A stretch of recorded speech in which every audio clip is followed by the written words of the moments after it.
It was supposed to be the happiest day of our lives. A simple backyard wedding surrounded by friends, family, and neighbors who came together to help us celebrate. But lurking behind her blinds was the one person determined to ruin it all. Karen, the same woman who had terrorized the neighborhood for years, clipboard in hand, ready to strike at the smallest excuse. This time, she wasn't after a trash can, a lawn ornament, or a paint color. She was after us, our wedding, our vows, and our joy. She accused us of breaking rules, filed fake violations, plastered flyers on doors, even called the police before the ceremony had begun. She was convinced she could shut us down forever. But what Karen didn't realize was that her obsession with control had finally gone too far. Because when you try to destroy love, you don't just pick a fight with one couple, you pick a fight with an entire community. And this time, the neighborhood wasn't going to stay silent. This wasn't just a wedding anymore. It became a war. And Karen was about to learn that when an entire block rises up against you, there's nowhere left to hide. The whole drama began with something so simple, so innocent, that no one could have imagined it spiraling into the ugliest neighborhood war the community had ever seen. A young couple living in the cul-de-sac had decided to host their small, intimate wedding in their own backyard.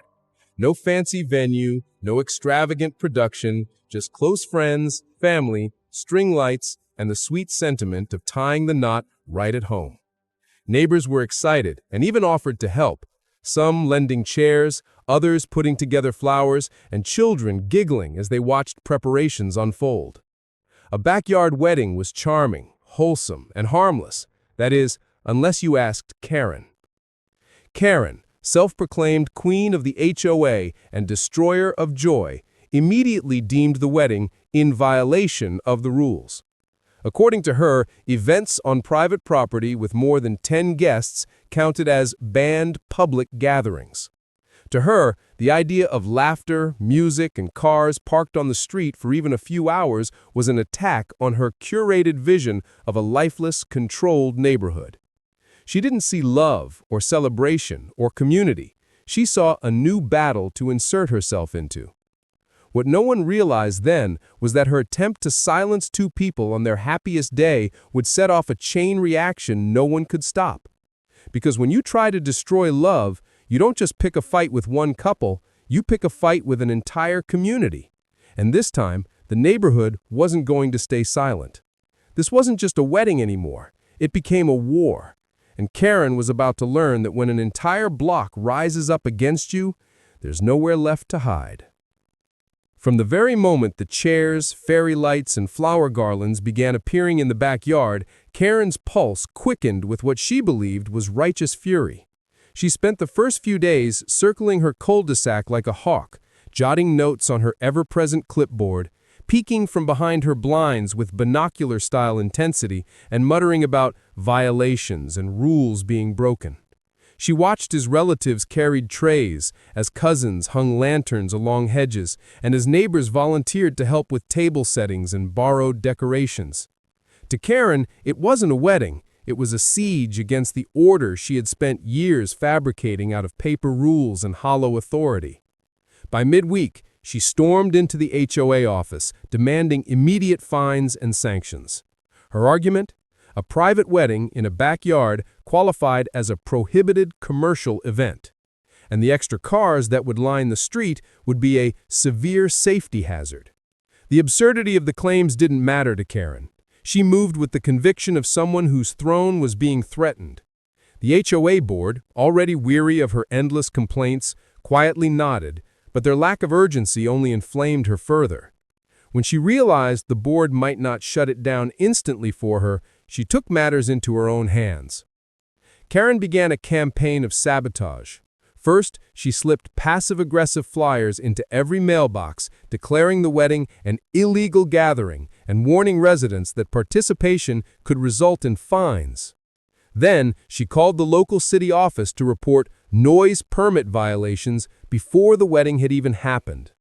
Next, she emailed the couple directly, attaching snippets of bylaws highlighted and underlined, threatening to call enforcement if they didn't cancel. While her fury escalated privately, The neighborhood watched with mounting irritation. Parents who saw their kids helping tie ribbons on chairs shook their heads and scoffed. How could anyone find joy in ruining such a beautiful moment? Younger families, tired of Karen scolding them for bikes left in driveways or lawn toys in sight, began quietly gathering stories, sharing their own grievances, and whispering that maybe, just maybe, this was the breaking point they had all been waiting for. The more Karen pushed, the more unity her opposition found. Her flyers, instead of discouraging people, only stoked rebellion.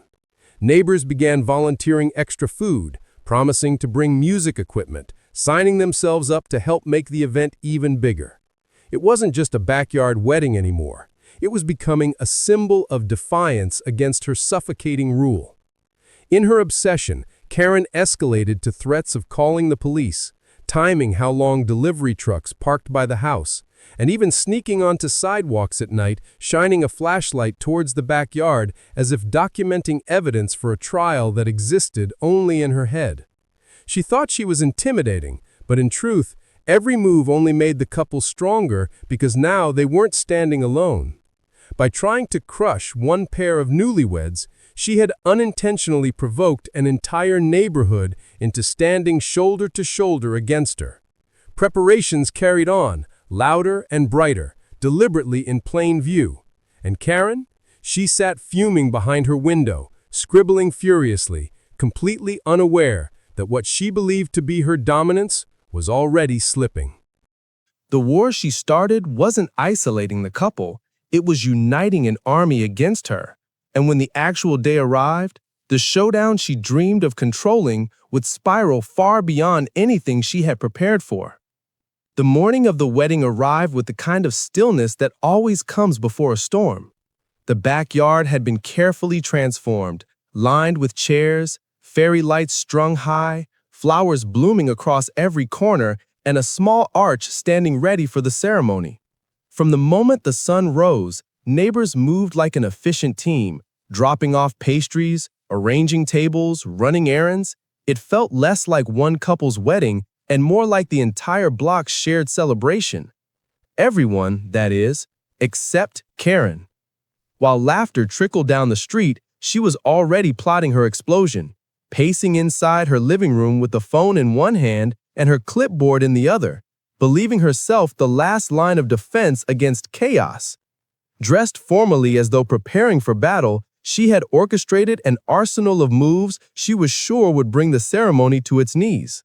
With dramatic flair, she had filed noise complaints at dawn, emails warning of traffic violations went out before breakfast, and by noon, she was on the phone dialing the police for the first time that day.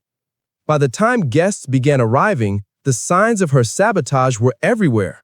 Flyers condemning the wedding flapped awkwardly on lampposts, and neighbors rolled their eyes as Karen marched down the street, barking into her phone and snapping photos of parked cars with all the fervor of a detective. But instead of fear, her antics ignited determination. Neighbors posted up as volunteer greeters, directing traffic so cars were neatly parked in driveways. Parents formed a watchful circle, ensuring kids stayed safe while also ensuring Karen didn't barge in uninvited. Every attempt she made was immediately countered by an even larger show of support. The louder she shouted, the more united the block became. Instead of looking like an enforcer, she looked like a stubborn child throwing tantrums on the most beautiful day the neighborhood had seen in years. It all came to a head as the bride walked down the aisle.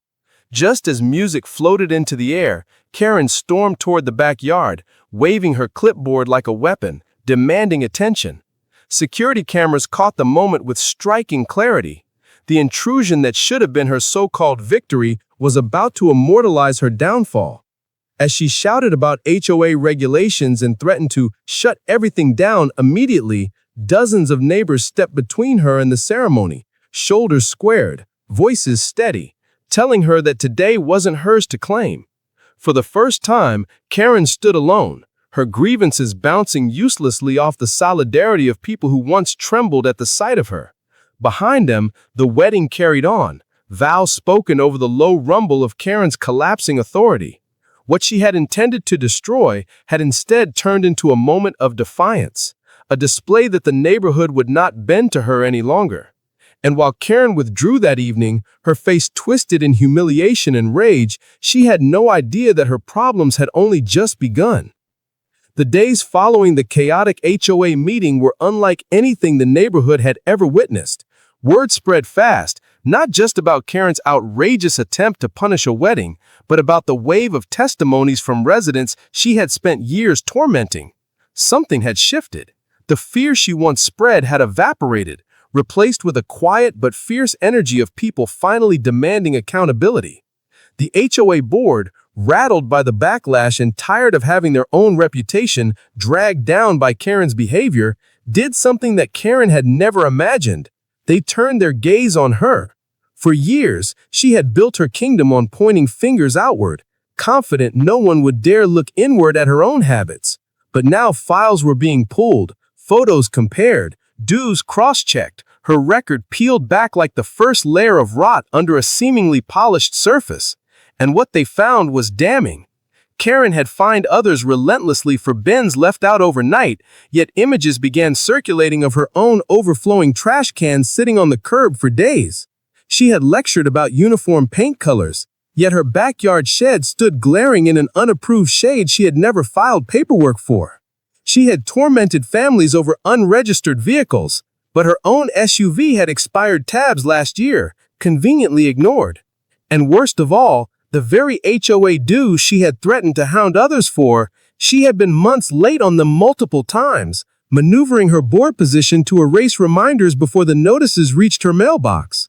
Each revelation lined up like a domino, one pushing the next, fueling disbelief, then laughter, then outrage across the streets.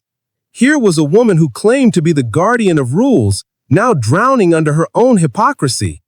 Karen fought desperately to stem the tide. She barged into the HOA office demanding explanations, accusing others of faking documents, claiming neighbors had doctored the photos. But every denial she spat was drowned out by cold, hard evidence. The very cameras she once mocked for trying to spy had betrayed her, and the same procedures she flaunted were now closing in around her neck. Meetings where she used to command silence now rang with skeptical chuckles whenever she rose to speak. Her clipboard, once a symbol of unquestioned authority, looked more like a prop of a clown stumbling in her own circus. It was no longer about a wedding, or even just a battle over rules. It had become a full investigation of her reign, and each revelation stripped away the illusion she had wrapped herself in for years. For the neighborhood, it was intoxicating. The woman who had stood as an untouchable wall now had cracks spidering across her entire foundation. Even the HOA board, once all but her puppets, recognized the danger of aligning with her any longer. Their patience had rotted away, leaving only the will to separate themselves before her downfall dragged them all under. Their discussions shifted from listening to her endless complaints to drafting formal motions about her removal, pushing fines directly onto her account, and preparing for discipline that could end her board position once and for all. Karen had walked into this war believing she could silence two people in love. Instead, she had awakened an entire community that was done bowing. Now she was cornered, publicly exposed, and staring down the inevitable. But the cruelest truth she hadn't yet accepted was this: her final humiliation hadn't even arrived yet. The neighborhood was building toward a climax, and soon Karen would discover what it truly meant to lose everything she once believed she controlled. Because the one thing worse than losing a battle in private was losing it in front of an entire community, and this war was far from over. The morning after the wedding, while the neighborhood still buzzed with warmth and nostalgia from the celebration, Karen was already awake before dawn, her blinds half open, her notepad thick with scrawled rage. The humiliation of being blocked at the ceremony had swallowed her pride whole, leaving only vindictive energy behind. She replayed the voices of neighbors standing against her like a bad dream, each laugh and glare replaying until rage gnawed at her sanity. What Karen couldn't tolerate was this: the control she once commanded had slipped, and everyone had seen it happen. So if she couldn't stop the wedding, she would bury it in paperwork. Within hours, she had filed multiple violation notices, each one pettier than the last. traffic obstruction, illegal gatherings, noise disturbance, even unauthorized landscaping, all penned with venom as if speed alone could stamp out the memory of her collapse. She fired off emails to the HOA board, stacked with blurry photos of parked cars and distant shots of flower arches, her claims desperate but loud enough to make her feel she was still feared.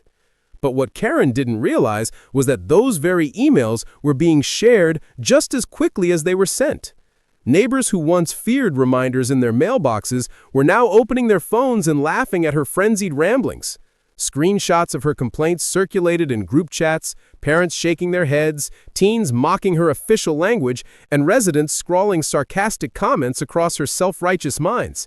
The sting of her humiliation was no longer private. It was a spectacle, fueling unity stronger than ever. The more Karen tried to claw back her throne, the more obvious it became that her grip had already broken. And yet, trapped in her own pride, she couldn't stop pushing. By midweek, the HOA board called an emergency meeting. Karen strutted in defiantly, head high, convinced her list of wedding violations would corner the bride and groom and turn the board back in her favor. But the room no longer leaned toward her voice. Residents filled seats, some standing in the back, eyes narrowed as her accusations spilled into the air. She waved photos, pointed fingers, and demanded punishment with the same arrogance she had once ruled with. But the atmosphere was different now. It wasn't silent compliance, it was simmering rebellion. And when homeowners began taking the floor one by one, Karen's confidence cracked. Stories poured out, years of fines over trash cans barely visible from the curb, letters sent over harmless holiday lights, threats for having children play too loudly. The wedding wasn't an isolated battle. It was the trigger that unlocked a flood of resentment everyone had bottled for too long. Karen's face tightened as she realized she had lost the only weapon she ever really had, fear. The board members shifted uncomfortably in their seats, each accusation piling against the narrative she desperately tried to keep alive. And as one neighbor after another voiced their frustration, the tide turned. What had been a single act of defiance the night of the wedding was quickly transforming into a movement, one too big for her to silence with clipboards or fines. By the time Karen left that meeting, her throat sore from shouting and her hands trembling from grasping her clipboard too tightly, reality had struck her harder than she expected. She was no longer just disliked. She was exposed. The people she believed she ruled were actively rising, and the same rule book she used to torment others was now being scrutinized in her own direction. What Karen thought was a counterattack had become the first nail in her own coffin. When the next HOA meeting was called, the atmosphere outside the community center felt different, like the air itself had thickened with anticipation. Cars lined the street, more residents filed in than ever before, and hushed conversations rippled about the revelations that had poured forth during the week. This wasn't just another routine gathering.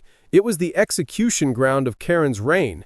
The once feared enforcer walked in clutching her clipboard tightly, her lips pressed thin, her eyes darting nervously toward the growing crowd. She tried to carry herself with the same iron pride she once exuded, but the whispers followed her like shadows, mocking, dismissive, and unshakable. Gone were the lowered gazes and trembling silences. People now stared directly into her face, daring her to even try to lecture them again. When the board finally took the stage, they didn't waste time. The chairperson, whose patience with Karen had withered long ago, declared the findings plainly and with precision. Repeated failure to comply with rules she herself enforced, documented violations on her own property, financial delinquency on her HOA dues, and, most damning of all, clear evidence of harassment, trespassing, and abuse of her position. There was no drama in the delivery, but the effect landed like thunder. Karen's mouth opened in protest, but each word was drowned under the applause of neighbors who had waited years for this. For every attempt Karen had made to twist bylaws into weapons, the weight of her hypocrisy now crushed her flat. The verdict was swift. Karen was stripped of her board membership immediately, barred from any future HOA participation, and hit with fines so heavy they would echo every violation she had ever handed out unjustly. To ensure accountability, the board also announced Karen's trespassing incident, recorded on multiple cameras, had been referred to local authorities for further action. For the first time, Karen wasn't the one holding violations. She was the violator. The irony wasn't lost on anyone, and laughter mixed with claps filled the air like a cleansing storm. Neighbors filed out of the meeting that night with heads held high, many stopping to congratulate the couple whose backyard wedding had unknowingly sparked an entire rebellion. People exchanged hugs and smiles, liberated from the suffocating surveillance that long restricted their lives to Karen's rules. Plans for summer barbecues, children's playdates, and holiday decorations burst alive, no longer shadowed by her constant complaints. What had once been an HOA living under one woman's tyranny now felt like a genuine community. Meanwhile, Karen's silhouette retreated into isolation. Her blinds stayed drawn shut, cars passed her house without acknowledging her, and the smirk of invincibility she once wore had twisted into tight-lipped bitterness. From her window, she could watch the laughter and the gatherings, but she was no longer a part of any of it. The war she started to control love ended with her losing all power, all respect, and all authority. She had set out to silence a wedding, but she had only succeeded in silencing herself.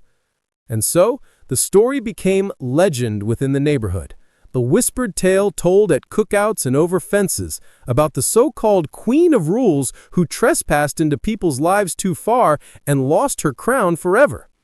In the end, Karen wasn't remembered as the ruler of the HOA, but as the warning, a name no longer feared, but mocked, laughed about, and forgotten in the joy she could never take away. For the residents, the lesson was simple yet sweet.